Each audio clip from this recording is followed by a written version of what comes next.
ម៉ែមានតែមួយត្រូវព្រួយត្រូវចិត្តស្រឡាញ់អាណិតយកចិត្តต้องដាក់ម៉ែមានតែមួយត្រូវព្រួយត្រូវចិត្តស្រឡាញ់អាណិត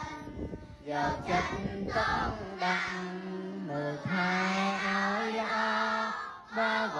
ត្តថ្នមថ្នាក់ដោយក្តីស្មងស្ម័គ្រនឹងអ្នកម្ដាយថ្លៃម៉ែមានតែមួយអំណរសាទរប្រពៃម៉ែមានតែមួយលើកទួយឲ្យល្អ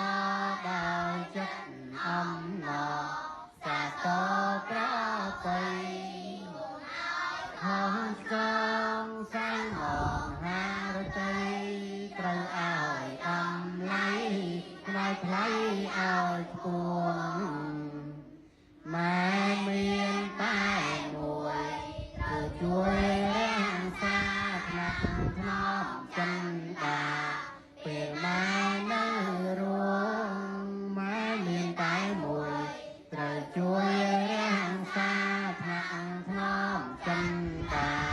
ពេលម៉ែនៅរួមសោកស្ដាយអាណិតស្រណោះពេលម៉ែ